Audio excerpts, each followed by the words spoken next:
Okay, we're recording. Very nice. Hello, people.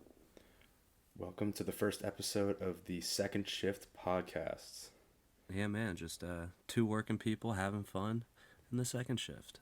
Yes, and another reason that we call it the Second Shift is our first podcast that we did in college was called Grab Some Buds and Chill. So that's the first volume of our podcast series. You can't find it anywhere. We're evolving, deep in the archives, but maybe they'll be released. I need to see if I still have the files. That's true. It's funny. I was on Twitter the other day, deep into my old, just like who I follow and stuff, because I had Reddit and I was like, I need a break from this because it's really time encompassing for me. Like I really was on there all the time, and I was like, all right, I'll go on Twitter just to see like what's up. I want to see what's trending just to stay up to date. And I saw Smack Radio Twitter 215 deep cut. Deep, because that was the early days of LaSalle when they were just revamping their radio broadcast booth. Yeah, you guys were like one of the pioneers for it. I know, and I never really got off the ground. No, but hey, it's still there, Yeah, I mean, I think it was 3 tweets. One was just asking. It was actually right around the time that Trump and Hillary were gonna. I think it was the 2016 election actually. Oh man! And so we did a poll like, what do you want us to talk about? Food, Trump, Hillary, a couple other things, and it was like overarchingly Trump, Hillary. But we only had like 5 followers, so not really a great sample size. I'm sure I was one of those followers. Yeah, I was a pretty dedicated follower. Absolutely. Anyway, so the purpose of this podcast is we're kind of just feeling it out at first. We don't really have necessarily a structure, but today what we're going to be talking about is a lot of the nuances of the 1992 Glengarry Glen Ross film. The screenplay and play written by David Mamet. I'm not exactly sure how to pronounce. I thought Mamet. Is either Mamet or Mamet. It could be French. I don't know. Let's go Mamet. It sounds fancy. Mamet. Yeah, that sounds good. Directed by, what's his name? Dave. I think he said it was Dave Foley. Does that sound right? James Foley. Sorry, James Foley. And it stars a completely stacked cast. And so what we're trying to do today is kind of deep dive into a lot of the nuances of these characters, and really compare their desperation in their attempts to make a sale and hit their mark. So before we get in this, I feel like at least you and I, we're pretty good with this because we're both business majors, and we both have that sales mentality, always trying to be closing, Yep. So I feel like we can relate to some of these people. Obviously not in every way, but we know what it's like. Yeah, and even for someone that's not in business, it's just think about it in terms of like, you make a decision, and all the decisions that follow that decision are going to lead to you either eating that night or not, The cause paying and your effect. mortgage or not. I was in a sales environment in my previous job that was absolutely cutthroat, and in business it's competition, but in sales it's literally just like if the guy next to you is making a big sale and you are having a horrible month, you are so far down in the dumps, and your self-esteem is just in the gutter. So, and it really shows in this movie because it's a 1992 movie, but the play was written in 84. And if you think about the time period of 1984, that's prime Ronald Reagan capitalist society. And so what they were doing at that point is it's like I said, very cutthroat sales environment. I mean, if you've ever seen the first 20 minutes of Wolf of Wall Street, they're talking about, the customer is not right. The customer does not win if you win. You win if you basically take the customer and it's not, for lack of a better term, feed them a load of shit. And at the end of the day, if you make out, you're in good shape. And so it's just this overarching capitalist mentality of those years. So we'll definitely take a deep dive into that. Yeah, definitely. So, like you said before, we both honestly felt that the overwhelming theme just in this movie is the idea of desperation in a salesman. You're seeing really each one of the different characters, just how they handle the desperation, because they're in a failing real estate office. You got the first guy, Blake, who's played by Alec Baldwin.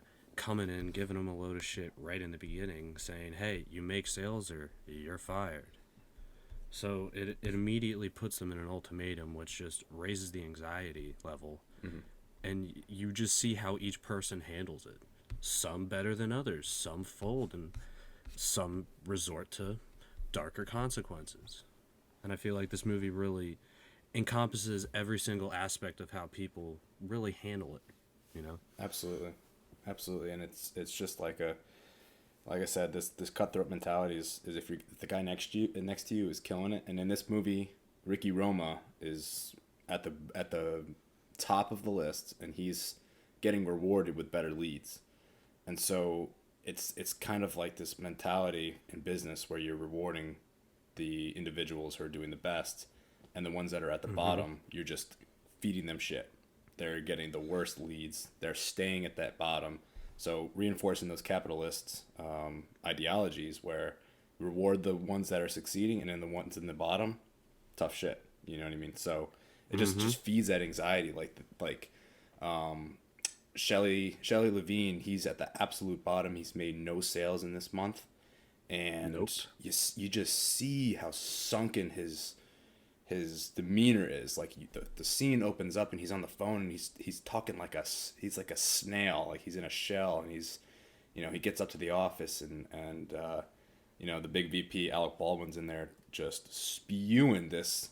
We'll get to this in a little bit, but it's just spewing this speech and calls him out, and you can just see how he's like not confident in anything. He's not even confident in the way that he's pouring his coffee. So it just keeps hitting them and hitting them. Like they're in the dumps, and the ones that are at the bottom, they're not getting fed anything that would let them get to the top. And usually the people in the bottom too always have other issues, especially for Shelley. There was the one part where he's getting the calls from the hospital where he needs the money for his daughter. Mm-hmm. And if you have people just constantly harping down, well, first of all, I don't know if his daughter is actually sick. Could be a story, because I feel like that's just a go-to lie if someone owes someone else money. Right. But that's neither here nor there.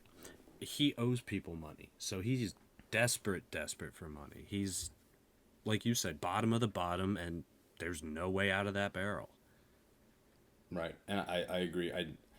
I want to believe that his daughter's sick or has had an injury, and he talks to the doctor on the phone, so I do believe that there was actually something there. But the way that his character is displayed, it's kind of a con man. We can get into this deeper later about the sales techniques and strategies, but the way that he does it is he just wears the person down to the point where, in order to shut him up, they'll sign, and that's not effective overall. But they're all schemers in their own little ways, and you kind of have to be if you're fed like a bottom feeder.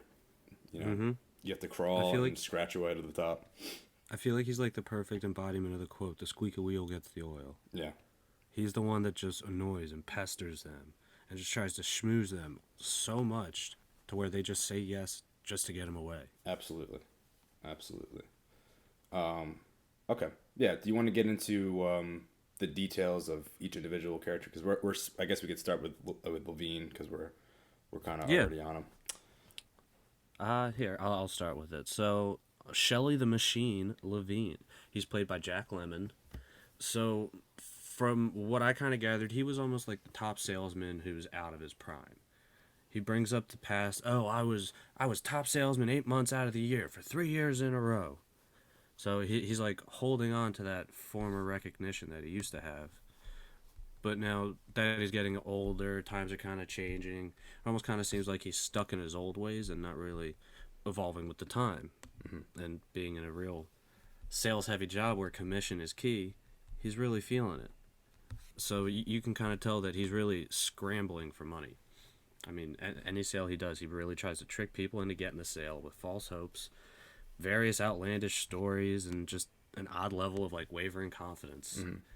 He always had those parts where he just goes, "Oh, hey, Gloria, book me a first-class ticket to Hawaii." Yeah, I love that. Like, he just wanted to put on that story, but when we get into Ricky Roma, who is a better storyteller, But Shelley, he just wasn't really able to hold up to it. He pestered. And yeah, I mean, we'll talk about it in the end about the actual synopsis of the story, but he's one of those people who, like we were saying, bottom of the bottom, and he needed a way to get money. Right. So he gets this final sale that he's so happy about, sells it to crazy people, so that's a dud. And then he turns out to be one of the perpetrators for the main point of the movie. Right. So you really see how low someone can really get.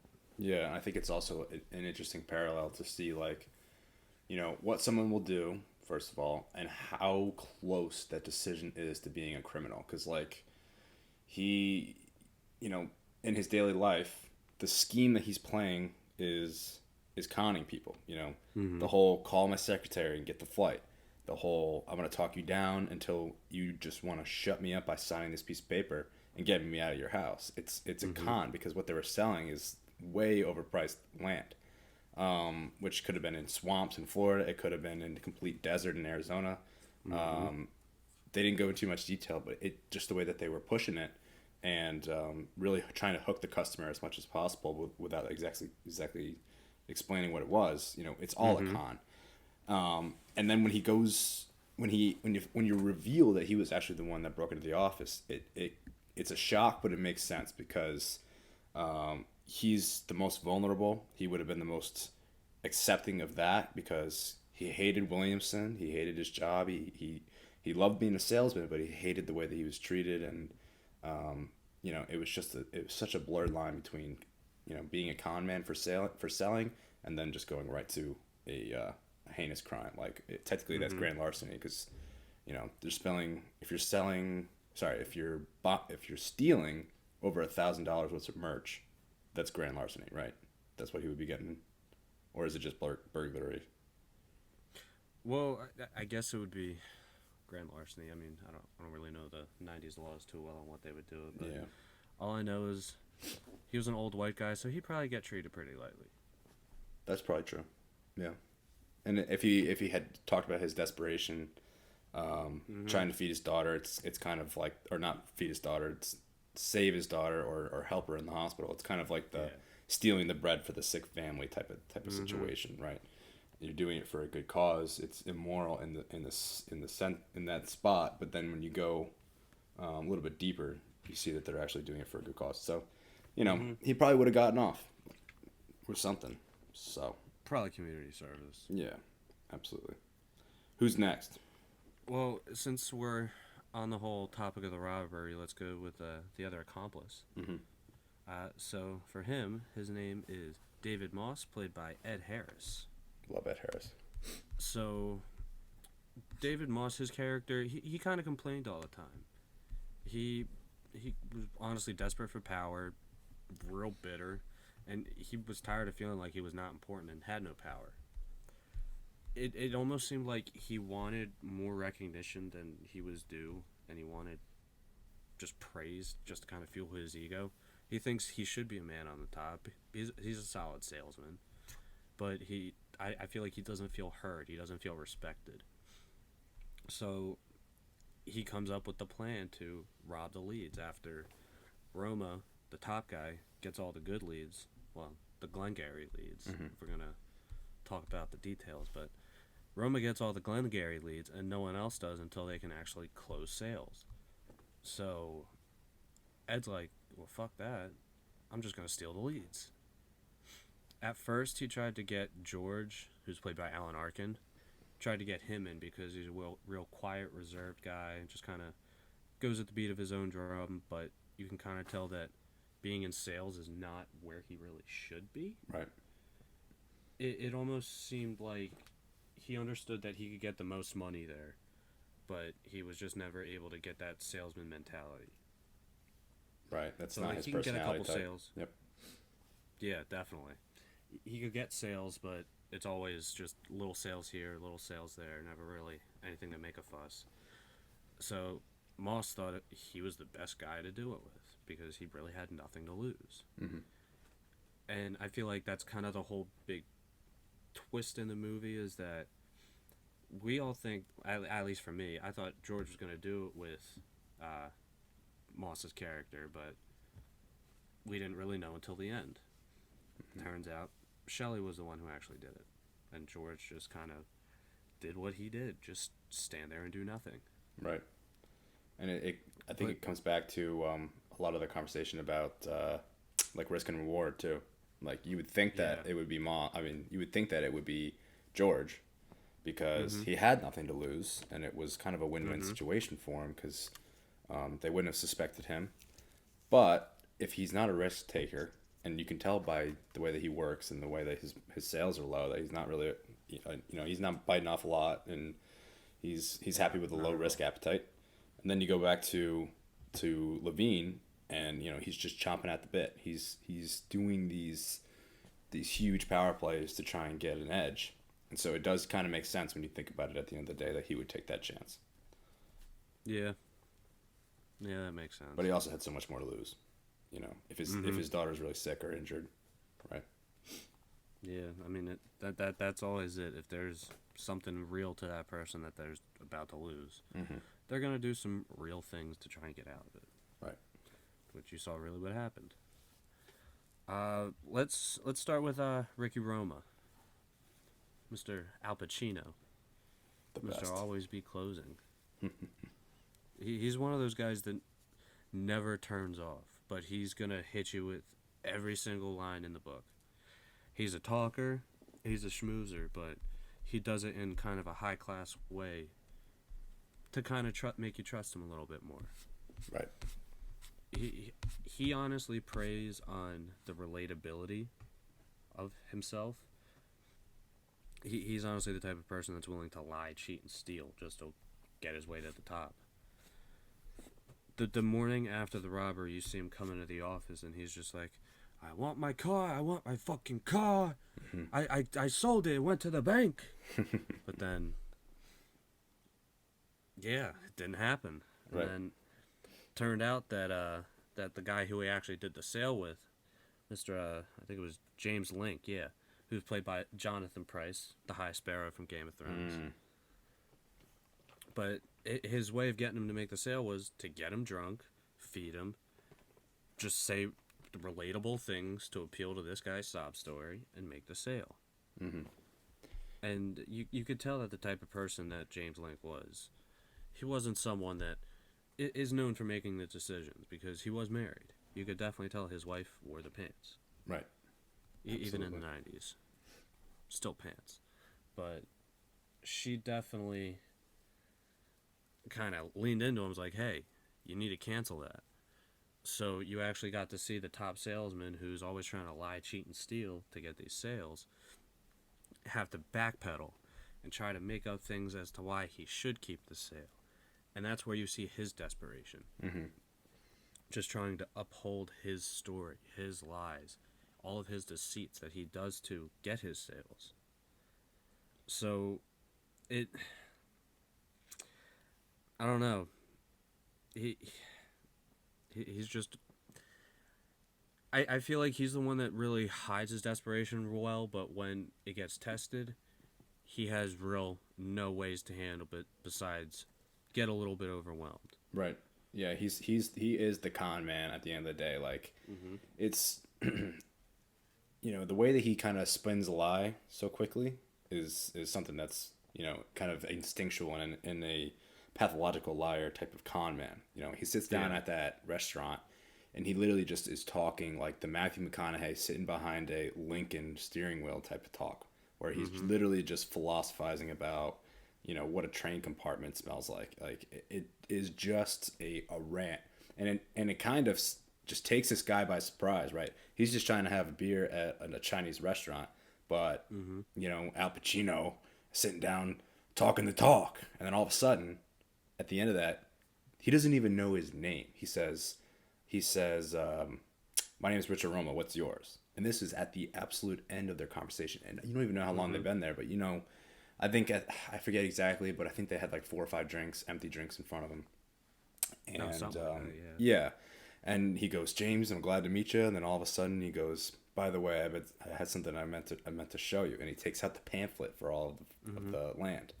Yep. And it's a long con, and it's really impressive. Honestly, I do think that his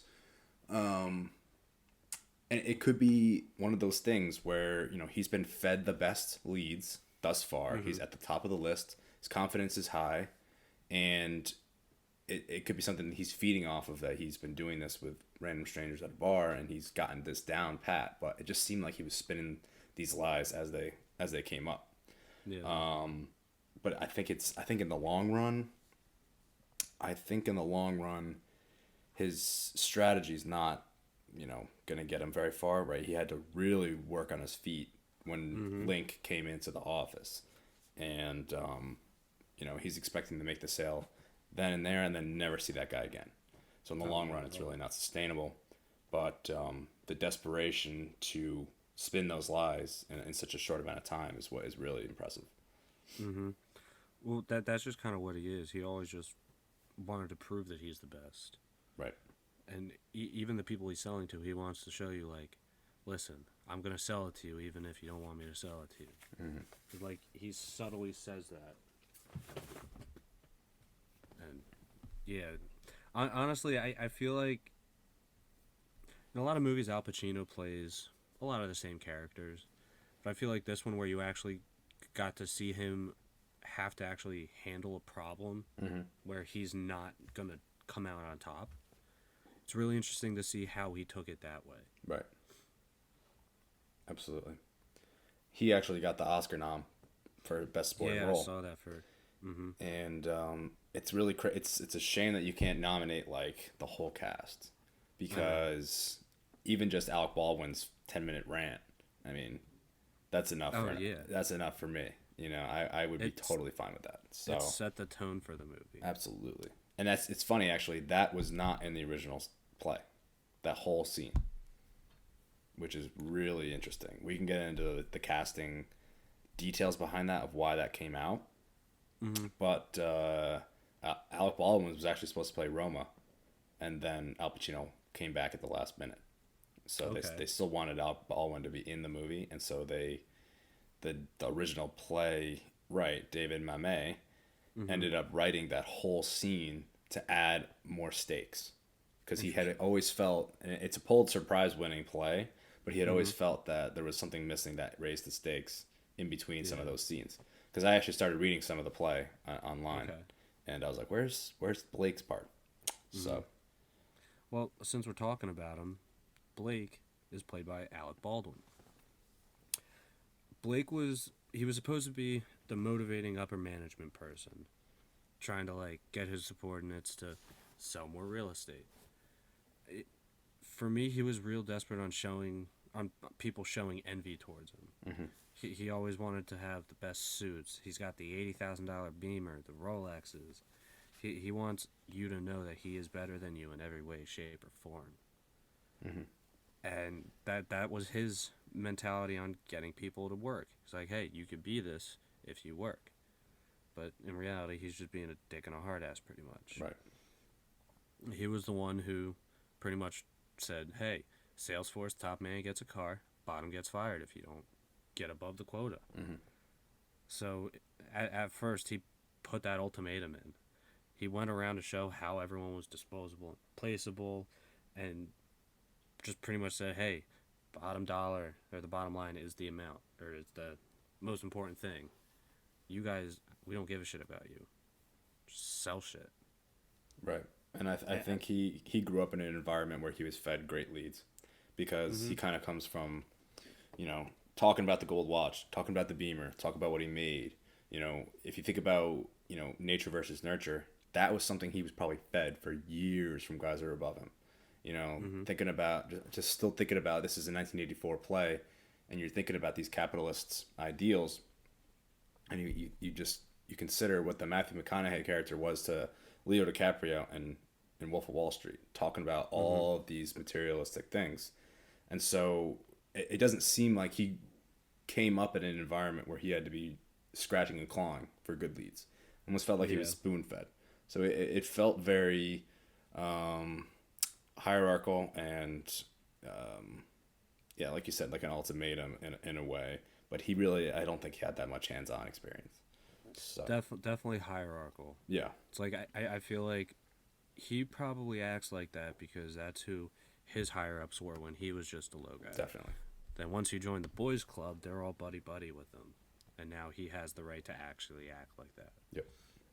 So I feel like he's just one of those people that, if you go through a fraternity, you haze and haze and haze, and then the next day you're a brother and you get to haze the new guys. Mm-hmm. It's just one of those cycles that happens, and he's just the one getting the new people through the cycle. I guarantee you, if Roma got promoted, they'd be best of friends. Right.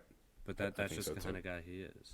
Because the sales force was real just alpha male centered back in like the 70s and 80s. Coke fueled, Mm-hmm. everyone was high energy.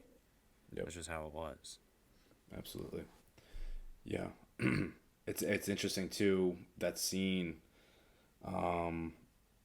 just how, oh man, it really, it's just, he looks into the eyes of some of those guys, like, Mm-hmm. you know, an up and coming actor, like, well, he had Beetlejuice and he had Hunt for Red October. He had a couple things that were big prior to that was 92. But, you know, he still looked younger than he, you know, obviously is now. But, you know, I think a lot of us in our generation know him as what he has been in, like, the Mission Impossible movies and 30 Rock. But, And I feel and like all Trump. we know now is Rust. Yes, we can get to that later. But what I it's a lot from his for his acting chops for just a 10-minute scene to have him look down like someone like Jack Lemmon, and Jack Lemmon is a literal legend in his eyes. So I think it's really interesting that he could just kind of move into that role and really take that authority and just absolutely hammer that scene. So Yeah, it was if almost like if a you were pass- offering him an Oscar for that, I would absolutely go. I would support that all the way. Yeah, it's almost like a passing of the torch in a sense. Yes, absolutely, absolutely. I also feel like what made that beginning scene so just important to the movie, honestly, was that it set the tone for the movie. Mm-hmm. It set that high energy, that anxiety, that tension. It put it there. Yeah. And then also with the setting being just completely shitty weather with rain and everything, that just adds on to it. Just like, damn, it really needs to get done. Yeah, I had some notes about that because, you know, whenever you think of Chicago, they're supposed to be in Chicago. Whenever you think of Chicago, I think of wind and snow rather than rain. So I was thinking maybe that was more like Seattle or somewhere in the Northeast, like like maybe like a Providence or a, like Jersey City. Like it didn't feel big enough for New York City or Chicago Yeah. personally because it just felt a little smaller. But maybe that's just because they were only in 2 locations really. Like well maybe 3: the car, the diner, and the office itself, and then you know here and there one-offs, the restaurant, the houses and stuff. Phone booths. Yeah, but it felt smaller than a bigger city, and you know they kept talking about, oh, we'll be in Arizona for a couple hours. Oh, I'll be in Florida for a couple hours. I could have believed that it was anywhere with a temperate climate like that. Oh, yeah, definitely. So maybe they did that on purpose to try and really simplify kind of, or not necessarily simplify, but bring it down to the lowest standard. You know, I know that you know, living in some of these higher class cities, you know, there could be a big divide between the low and the higher class, and then, but it just felt like it was bringing it as far down as possible, even further than that, and so yeah, I think they did a good job, and I also read that the most all-encompassing part of the budget for the movie was the rain effects, which is pretty crazy with all those big names. So I feel like it almost gave it kind of like that noir effect. mm-hmm. Like it kind of just set that dark and dreary mood. Like, oh shit, something's about to happen. What's gonna happen? Right. And then if you notice, the next day, sun's up, sun's shining. Mm-hmm. Yep. And then it's like, the mood switches. Right. It's So I a feel new like- day, but it's at the same it's a new day, but a lot of them didn't learn anything. I think you know that if Levine hadn't gotten caught, he would have continued with his ways. You Oh know, yeah. if David Moss didn't tell everybody to fuck off and leave, he probably would have been doing the same thing. But I do agree with the writer. I think that adding the Alec Baldwin scene in there really ups the stakes. Mm-hmm. You know, I mean, it sucks not to have any. You know, if you couldn't pay your mortgage for a month or you couldn't eat for a few days because you didn't hit your bonus. But I can only imagine in that market if they think they want to be salesmen going forward and they knew they were going to get fired if they weren't going to hit, that is Mm-hmm. just bone chilling amount of anxiety coming through. Like Oh yeah. just you know for a fact if you get fired you're not going to be able to eat.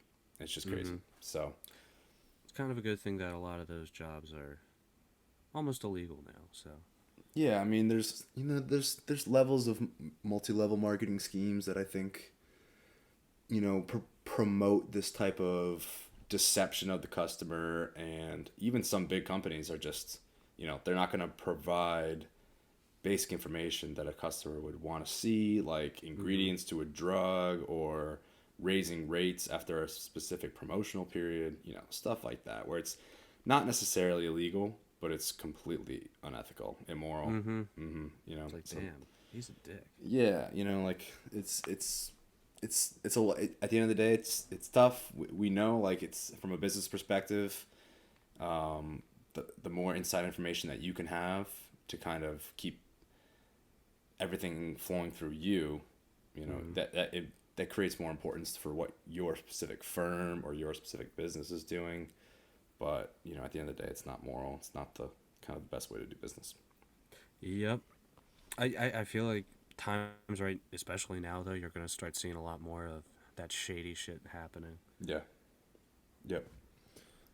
It's easy. I It's easy nowadays to con people. There's mm-hmm. there's also there's a network of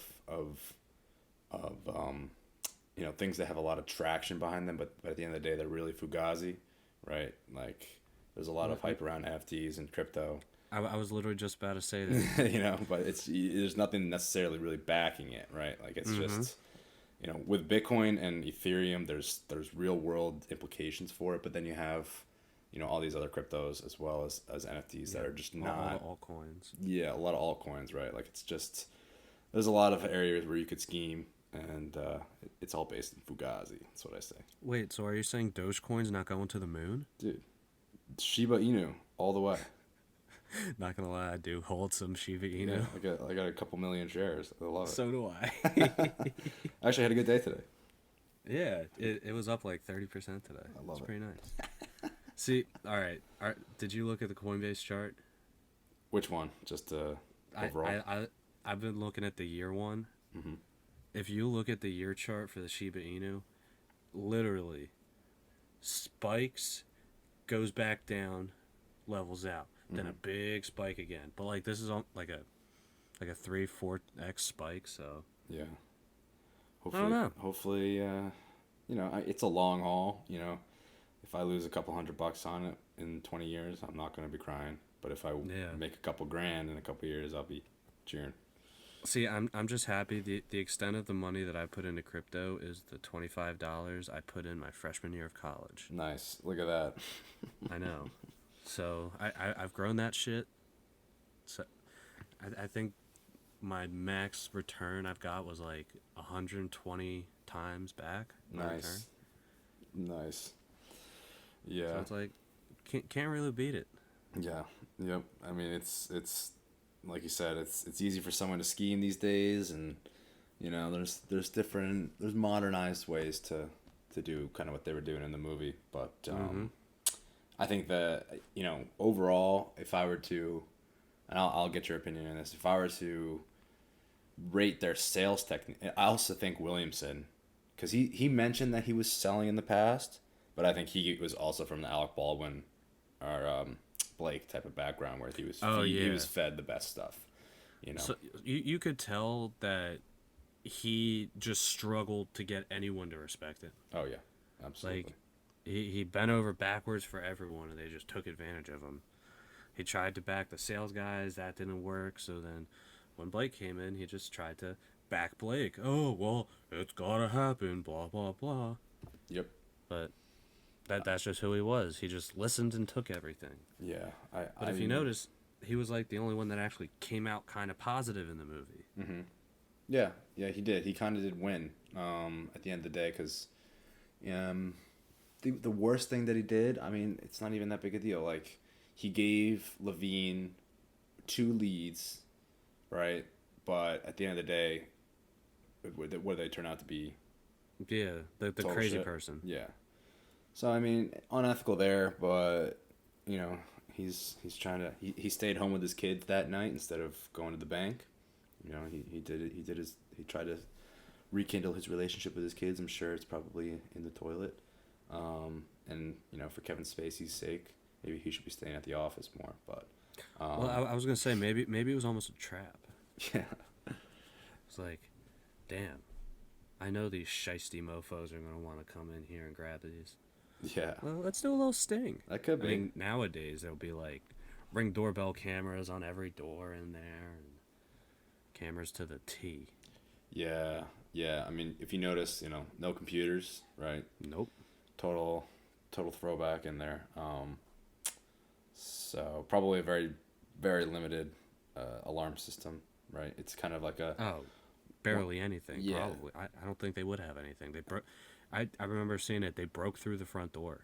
Like Yeah. they just busted out the glass. Yeah, there wasn't really anything of value in there for the average burglar, but No. you know, for Levine's sake, I also think, and maybe I'm wrong, that they got way too little for those. Way too little. 2,500 each, and that's, would they say 500? Well, no. I think Moss got like 6 grand because I remember he said a number, but then he was like, "What I'm getting is it doesn't matter." Mm-hmm. He definitely got more. Yeah, I'm pretty sure he maybe got like 5 or 6 grand off of it. But yeah, and it's still in the grand scheme of things, like if they were good leads and they sold, like, say 45-50% of them, I mean the commissions alone. oh yeah. You know, 4 or 5,000 bucks to risk your career with. I mean, if you're, who knows, the other firm could be just as shady and they wouldn't care that they're Mm-hmm. you know unethical like that, and it's such a dog eat dog world in that sense that there wouldn't really be a problem. But in these days, like if you committed a crime at Starbucks and then you wanted to go work at Dunkin', you know, they would probably see that as unethical and probably would consider it in your application. So it's Mm-hmm. like, would you really want to risk your whole career, as shitty as it may be, for 5,000 bucks? No, probably not. Yeah. Well, honestly, I could see some kid on TikTok going into Starbucks and just covering themselves in like Dunkin' creamer and screaming, "Dunkin's better." Like that's a very real thing now. Yeah, And honestly, that person would probably be sponsored. yeah, absolutely. But hey, that's what the days are. I also love the scene after Williamson comes in and tells Link that the check got cashed, Mm-hmm. and then you know Al Pacino goes off on his rant. Where'd you learn your trade, you cocksucker? Mm-hmm. And then everybody leaves, and Williamson's just standing there looking like a piece of shit.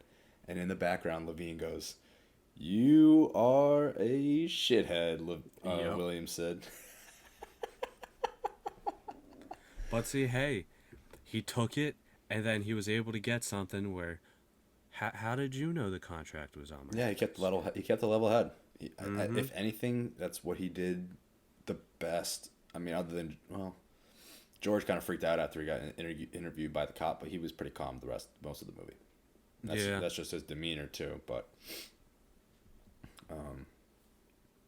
yeah, I think if you think about his management technique, Williamson's management technique, you know, it's really kind of just hiding in the shadow of Blake's, where Oh, you know yeah. you have someone from big corporate come in and take a giant dump all over your sales crew, and then you support that process and that method by saying this is what they want and I can't make exceptions. So it's really it's not empowering, it's not enabling, it's just you know continuing that thought. So I think it's a bad management style, and they didn't respect him at all. Oh, no, not at all. Especially guys with that type of mentality, like, hey, you got to help us. If we're going to do this, you got to help us. And he's just standing there, hands crossed, he's not going to do shit. Right. He's not going to be an effective leader to a bunch of salespeople. Absolutely. He needs to be just as outgoing as them. He needs to be just as motivating. Indeed. And if he's just standing there, bending over in front of Alec Baldwin, I mean, that's ironic. Yeah. But I mean, he just took it, and just was almost like a little message boy. The Kevin Spacey 1990s are really indestructible, I will say. All right, so he starts off in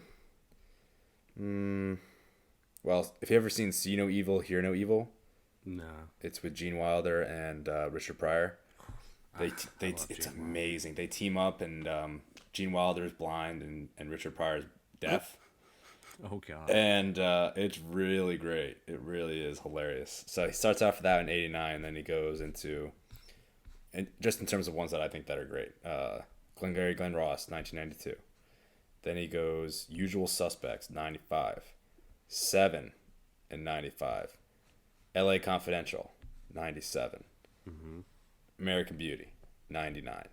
Just an absolute stacked cast, or stacked couple of years there. Yeah. Really ran Hollywood in the 90s. So yeah, that really gave him pedigree. Yeah, but his pedigree was his downfall. Well, I will say he, according to IMDb, he's got 3 movies in the works. Wow. So, yeah. I mean,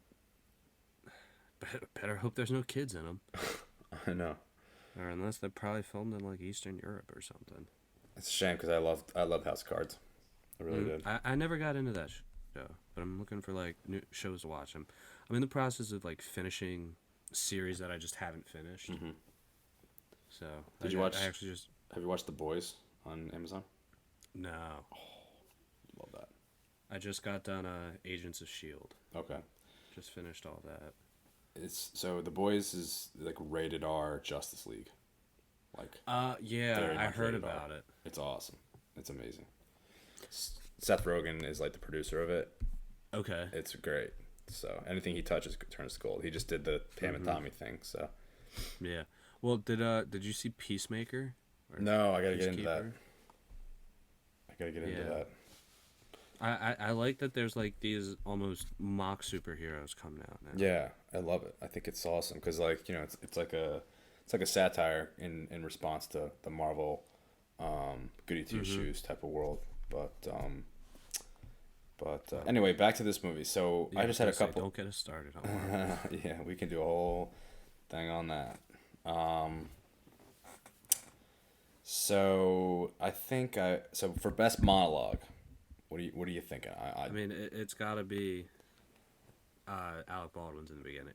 Yeah, I mean, I would nominate that as number 1.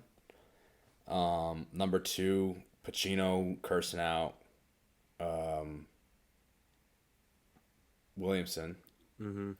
That's up there. And then, just like the whole, I think Shelley Levine, man, he's just listening to him talk. Yeah. I mean, he's got this old, Jack Lemmon's obviously the older one. He's been an actor for a long time. He's got this, the fluidness of his speech, and just, it feels like it's a very, like 60s or 70s movie that he's just kind of doing his thing. And it's like a gymnastics event. You just to see him with such precision. Yep. But yeah, at the end of the day, I think the Alec Baldwin thing is untouchable. It's unbelievable. Comes in and takes over. He literally, like, I didn't know that he was only in the movie for 10 minutes, but I'm fine with it. I'm fine. Oh yeah, that's all he needed. Yeah, it's crazy. So he actually was supposed to be Richard Roma. He got cast for it, and then you were saying that. And then Pacino came back. And the director was like, "This is your role. This is your part. You could play this guy." And it was perfect. Yeah. So I feel like my favorite Pacino monologue in this one was obviously when he was cursing out Williamson, but when he was trying to sell Link in the restaurant when they were just sitting at the table. Oh yeah. And he was just going on, but it was like he was going into one subject, then kind of finding a way to tie it to another subject, then to another one, then to another one. Until they're just drinking and just talking about nonsense, but then he brings it back to the sale. Yep. It's It's like, fantastic. Yeah, damn, it's the spinning the web of lies and just kind of keeping that customer dazed. And all just of a sudden, getting you drawn in. yeah, yep. No, he just slams that hammer down. So, all right, best monologue. We're going to Alec Baldwin. Oh yeah, Good for him. definitely, Killing it. hands down. Best insult.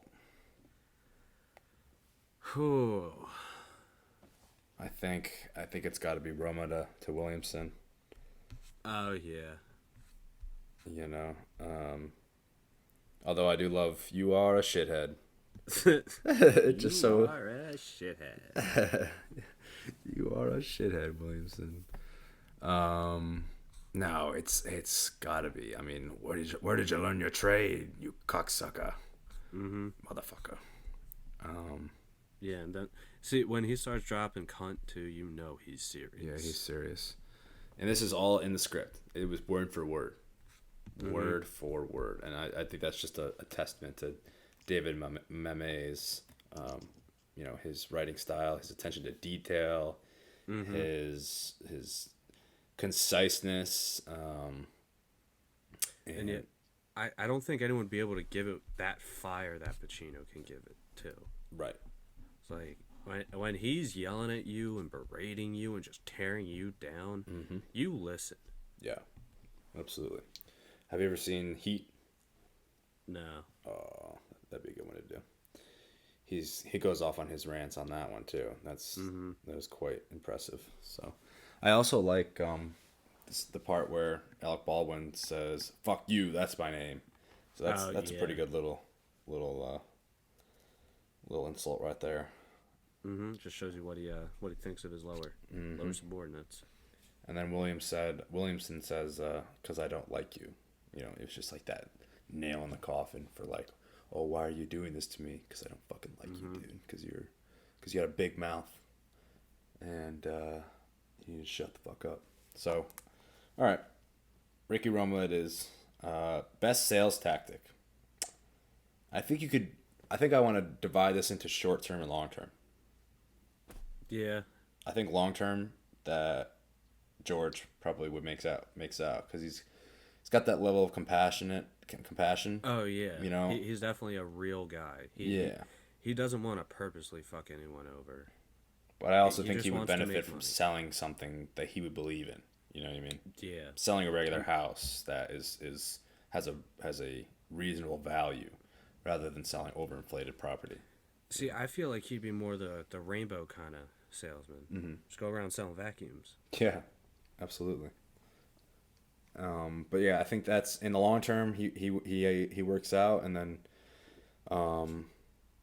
short term, we didn't really see David Moss sell or anything, but Yeah. unfortunately, but I think Ricky Roma in the short term, as long as he can get the check to the bank and not have to see the guy the next day and have them come to reality when their wife tells them they get their fucking money back, then he wins in the short term. So he's a smooth talker.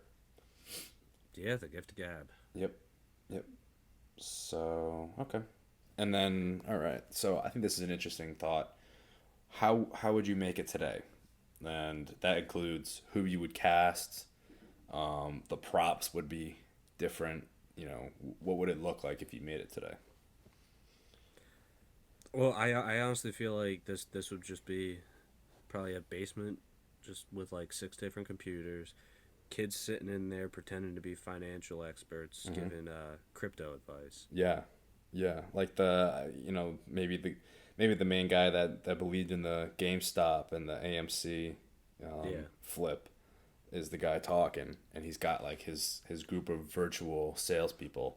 Yeah, the Reddit winner who's like, everyone, get all these options for GameStop. Yep. Yeah, he's the head nerd in the Discord chat. Who would you cast him as?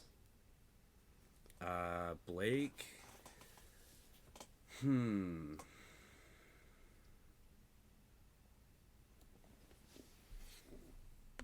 I don't know. Maybe like a Jamie Foxx type. Okay. Like a motherfucker Jones type, you know? Yeah, I could totally see that. I'm thinking.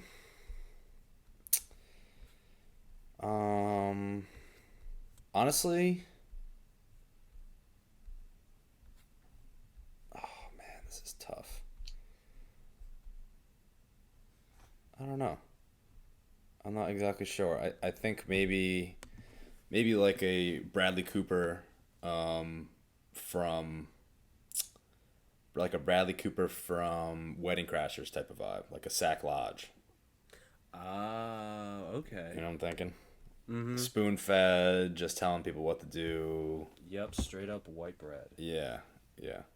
Yeah, I And can see that. and then for so I would probably do so they would have to be people younger than Bradley Cooper. So if he was like if he's in his 40s or 50s now, the salespeople would have to be probably maybe similar to his age, maybe a little younger, but um, Oh yeah, definitely younger. definitely younger. Yeah, Nowadays. obviously Timothy Chalamet probably be in there. I think he may even be like the George type of character, kind of meek.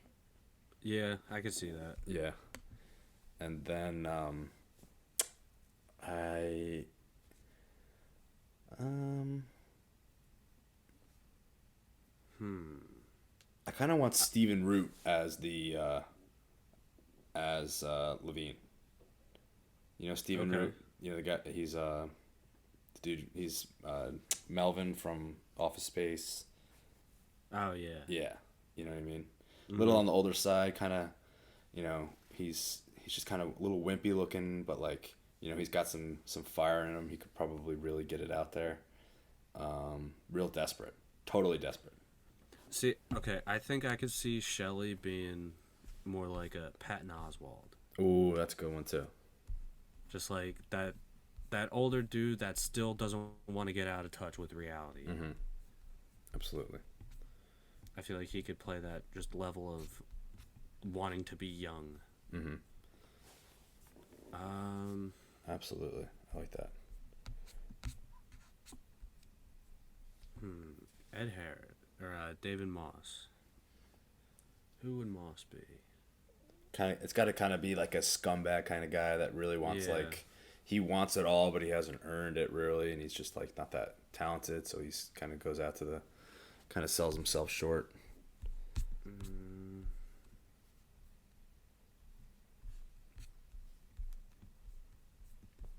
I kind of like Steve Zahn for that. okay. Yeah, I like that one.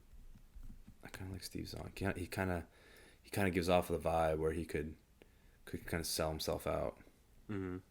sell other people out too. And he's probably right around there. It's the right age. What about Williamson?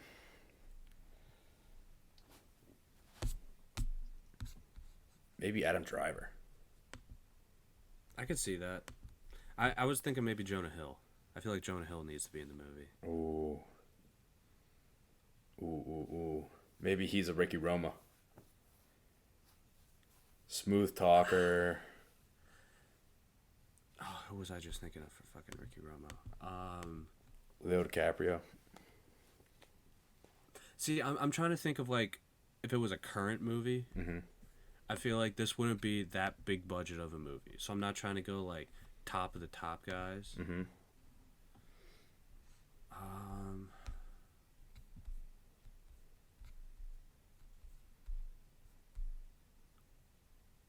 I don't know. I could see maybe like a Jared Leto type, Mm-hmm. like someone who really wants to get into it. Yeah, I could see that. I could see that.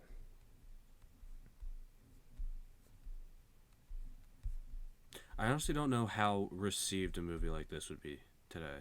Mm-hmm. Because, I mean, this movie was all monologue. I feel Yeah. like people today don't have that attention span. Definitely to just not. watch people talk. Definitely not. I mean, mean, that's- say for example, you made it about like the GME short squeeze. So you made it Yeah. relatable for a lot of people that would be watching it. But but yeah, I think I think that the dialogue would probably lose a lot of people. I don't think they pay attention to that level of it. No. You know. They'd want to see explosions and gunfire and probably a sex scene. Probably. That's just movies nowadays. Yeah. I think I would do. Oh, you know who? Do you watch Ozark?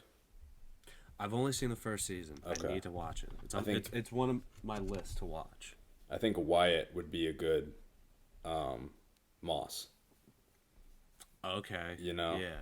just kind of like he's kind of known for having like a kind of a mischievous background, so he just kind of would go to that route, and then I think it would be interesting to see.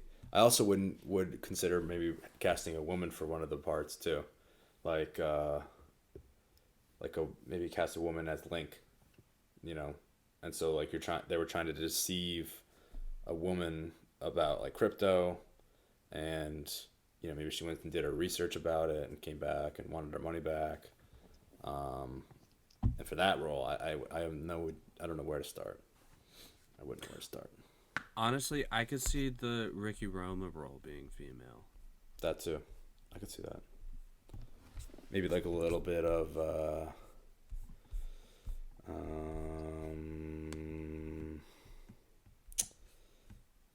man, maybe like a little bit of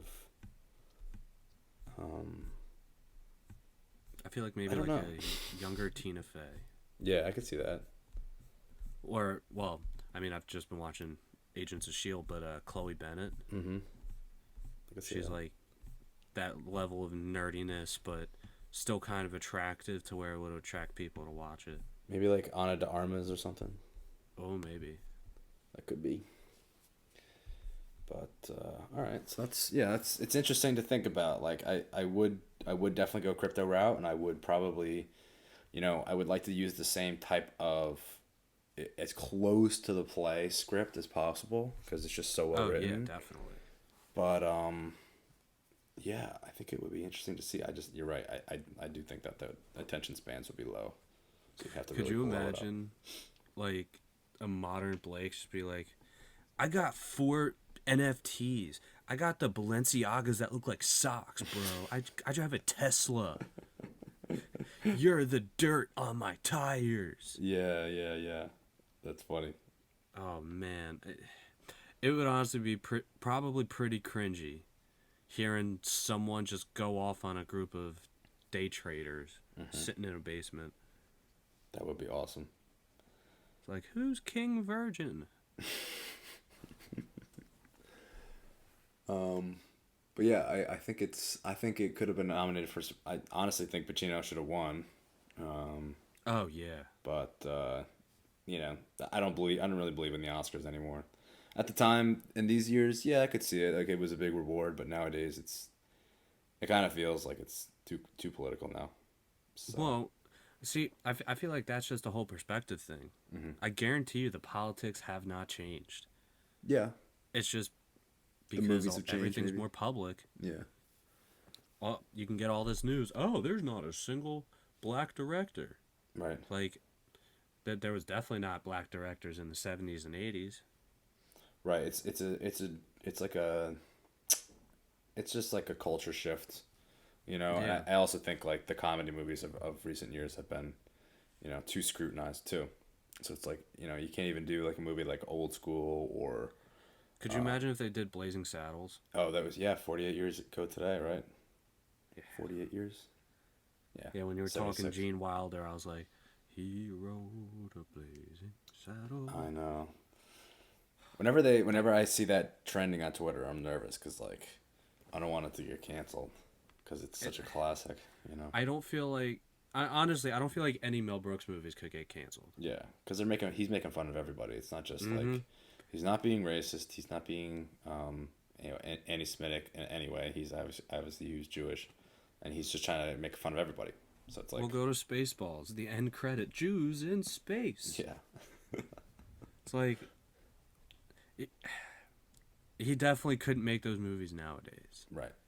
But back in those times, they were quality. Indeed. I mean, Indeed. there's still quality now if you're into smut like that. Yeah. And it's just those classics. But Mel Brooks he's the GOAT. He's still alive, isn't he? Yeah. I mean, he looks like shit, but he's still alive. Oh God, he's up there. He looks like a fucking raisin with white hair on it.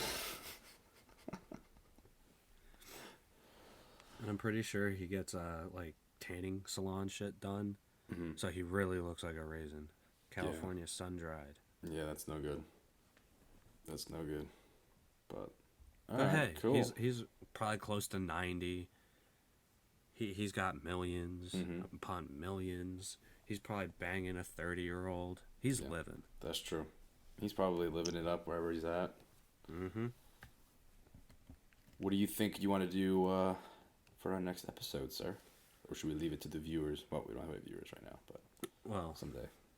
someday. I mean, hey, those of you out there on the interwebs listening to this show, let us know what you want to hear. We got stories, we got opinions, we got facts, we got theories. Anything you want, we can deliver. Yeah, we got mean- analysis. Do you want to do like want to get into a series? Because I know you're. I mean, I'm into that. We could definitely take a a movie or like a show, or a like a series of like articles or anything So, what I've been doing actually right now, I'm really big on Audible. Mm-hmm. I've been going through a bunch of book series. Like right now, I'm on book 3 of Game of Thrones, or not Game of Thrones. I already went through Game of Thrones. Book 3 of The Lord of the Rings. Mm-hmm. So I wanted to get through the books first, then I was going to watch the movies. Oh, so that's boy. like what I'm doing myself with the series. Interesting. Yeah, I would love to do Lord of the Rings. I love Lord of the Rings. Yeah, I've never seen the movies, played any video games. Oh boy. So I was like, I started with The Hobbit, got The Hobbit in first, and then I've never seen any of the Hobbits, so that would be fresh. I don't know what like the order. I know the Hobbits are prequels, right?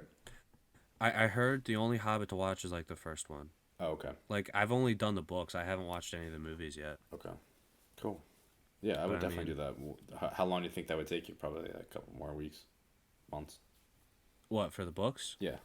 Oh, I'll be done the final book by Friday. Oh, really? Oh, Yeah. interesting. I have like an hour and 10-minute drive to work every day. So Oh, that's true. I pump through books. It's Okay. like, the next ones I have up, I'm starting this one series called the King Killer Chronicles. Mm-hmm. That one's kind of like from what I've heard, a darker Harry Potter. Interesting. So I'm gonna start that, and then The Wheel of Time. Mm-hmm. That's an Amazon show. Yeah, Amazon just started putting out a show. There's fucking, I think, 14 or 16 books, What? and they're all thousands of or like 1,000 pages. Yeah, What? it's insane. Never even heard of that That's crazy. Yeah. And one thing that so I mean, you know this, but all the people out there as well. I'm a very big Game of Thrones fan. George R.R. Martin took a lot of inspiration from The Wheel of Time. Interesting. Like that there's characters in the books that, I mean, not in the shows, but that are in the books that are like the Wheel of Time's author's name spelled backwards, his last name everywhere. Worlds from there pop in Game of Thrones world in Westeros. What? It's really interesting. Interesting. Yeah, I'd love to talk about Game of Thrones and how disappointed I am with the final. I'm waiting for the books. I've done all the books. Yep. I really want to see if his final book actually changes things for the better or. Well, there's 2 books still coming out. Oh my god, it's gonna take a while. This one that was supposed to come out, I think, in 2016, and then there's a final one. Yeah, we'll see. I'm still not over it to this day. See, the books, amazing. Books make so much sense. Like, there's another Targaryen. Catelyn Stark doesn't. Well, she dies, but she comes back. Mm-hmm. It's like there's not as many plot holes as there was in the show. Okay. Yeah, I mean there wasn't plot holes in the first 5 seasons. Well, No. 4.5. 5. Literally, season 1 is spot on to the book. They like condense a couple characters, but it's literally spot on. Yeah, I read a little bit of the first one. I didn't get through it. I'm actually reading Once Upon a Time in Hollywood right now. Quentin Tarantino's Nice. book. It's fantastic. So, But see, that's why I like Audible, because I drive so much. yeah, that's true. So I'm not a big reader, but I've really learned that I love literature, just not reading. So Audible, Audible, if you're out there, you can you can sponsor us. We would appreciate that. But anyways, yeah, I Audibles really helped me absorb a lot of books. Like I've done also the entire Harry Potter series a couple times. Yeah, I read that a couple times. I love it. I love it. If you want to go into Harry Potter, we could do Harry Potter. Oh, we probably should. Let's start with Lord of the Rings though, because if you're gonna finish Friday, we could do one next week.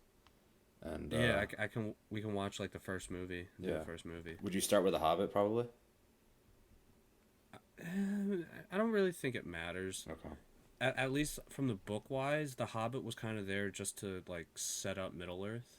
Okay. Well, if you get through that, just fill me in if I'm missing anything, because I only know what happens in 1, 2, and 3. So if there's anything important that like really happens, I mean, you kind of pick up where in the first one you pick up just like first meeting Frodo. He's just hanging out. There's nothing much more to it. So yeah, The Hobbit's all based off Bilbo. Okay. Interesting. Cool beans. Yeah, man. All right, let's do the first one sometime next week. We'll rip and grip it. Yeah. I should be done the final Lord of the Rings book by Friday. So, yeah, due to watch the movies. Sounds good. Well, listeners, thank you for tuning in on the first episode here. Yeah, definitely. And hopefully you come back. Yeah, absolutely. Peace out. out. I was gonna say we're definitely trying to make this more of a regular thing. So yeah, definitely interact with us. I mean, I don't have any socials, but leave comments. We'll interact with you there. Yeah, because we definitely want your feedback. We want to know what you guys want first and foremost. Yeah, and tell us if you even liked it. You know. Yeah, true. What we can improve on. We take constructive criticism very well. Yeah. Just don't be mean. Yes. The internet is a great place for connecting people. Don't be a dick. Don't make me go to my safe space. As Levine would say, don't be a shithead. You are a real shithead, Williamson. You are a shithead, Williamson. That's great. Well, in my opinion, good first pod. Indeed. Wait, did we even introduce ourselves?